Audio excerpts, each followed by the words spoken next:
কথায় আছে, ইচ্ছা থাকলে উপায় হয়। এই প্রবাদকে নিজেদের জীবনে সত্য প্রমাণ করেছেন প্রতিবন্ধী শিক্ষার্থীরা। শত প্রতিকূলতাকে পেছনে ফেলে উচ্চতর পড়াশোনা করছেন তারা।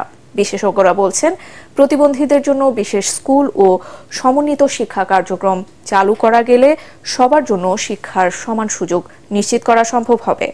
প্রতিবন্ধীদের নিয়ে এমদাদুল হকের ক্যামেরায় মোস্তাফিজুর রহমানের 2 পর্বের ধারাবাহিক প্রতিবেদনের আজ দেখুন প্রথমটি। প্রিয়জনের অনুভূতি বোঝেন আপনি, আর আপনার প্রয়োজন বোঝে ওয়ালটন স্মার্ট ফ্রিজ। বিশ্ববিদ্যালয়ের গণ্ডিতে আর 10 জনের মতো জীবনযাত্রা স্বাভাবিক ছিল না সাইফ, মুশফিকা, ইবনু আহমেদ ও রীতির। জীবনের সেই অন্ধকার সময়কে পেছনে ফেলে এখন তারা আলোর পথে যাত্রী। তারা এখন ঢাকা বিশ্ববিদ্যালয়ের শিক্ষার্থী। এদের কেউ শারীরিকভাবে অক্ষম, কেউ কালার ব্লাইন্ড, কেউ বা চোখে দেখেন না। শারীরিক এসব বাধাকে উপেক্ষা করে সমানে এগুলো এখনো পথ অনেক বাকি, আর সে পথে বাধাও একেবারে কম নয়। ক্লাসের মধ্যে স্লাইড চলছে, সো স্লাইডটা তো আমি দেখতে পাচ্ছি না। তাহলে স্লাইডটা হচ্ছে যে আমাদের জন্য রিড আউট করে দেওয়াটা যে ইম্পর্টেন্ট। ভিজুয়াল ইম্পেয়ারমেন্ট বা ওভারঅল ডিসেবিলিটি টার্মগুলোকে ডিফাইন করি, তখন আমরা বলতে চাই যে আমাদের ডিফারেন্ট কিছু ফ্যাসিলিটিস প্রয়োজন। যেই ডিমান্ডগুলো সেগুলো আসলে ফুলফিল হচ্ছে না। আমাদের কোনো গেটে কোনো সিঁড়িতে ধরার কোনো স্পেস নাই, কিংবা কোথাও কোনো র্যাম্পও নাই। সেক্ষেত্রে দেখা যায় যে আমার কোনো ফ্রেন্ডের আমার হেল্প নিতে হয় সিঁড়িতে ওঠার সময়। তারপরে আমাদের ক্লাস যেহেতু 5 তলায় হয়, তো এইখানে দেখা যায় কি যে মোস্ট অফ দ্য টাইম ইউনিভার্সিটিতে কারেন্ট যখন থাকে না, লিফটগুলো বন্ধ থাকে।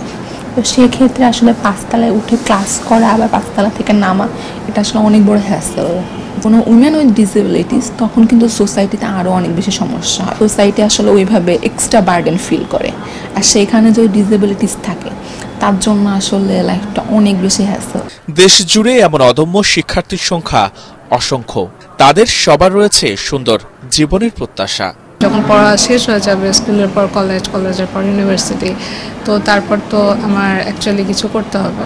তো তখন যদি আমি 9 to 5 জবের কথা যখন ভাবি, তো তখন মাথায় অনেক চিন্তা আসে যে অ্যাকচুয়ালি ওই জায়গাটাকে আমি রিচ করতে পারবো, বা ওখানে আমি সাস্টেন করতে পারবো কিনা। ড্রিম ছিল যে আমি এন্টারপ্রেনারশিপে ঢুকি। আমি এই জিনিসটা জানি, অ্যান্ড আমি যদি আরও এটাকে ডেভেলপ করতে পারি, আমি হয়তো এটা ভালো করতে পারবো। আমাদের ফ্যাকাল্টি বিল্ডিং কোনো হুইল চেয়ার নিয়ে ওঠার মতো কোনো র্যাম্প নেই।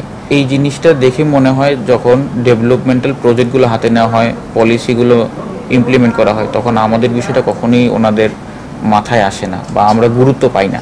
আমি ডেভেলপমেন্ট সেক্টরে কাজ করতে চাচ্ছি আর কি, স্পেশালি এই ডিসেবিলিটি নিয়ে, প্রতিবন্ধকতা নিয়ে কিভাবে চ্যালেঞ্জগুলো জয় করা যায়, ওভারকাম করা যায়।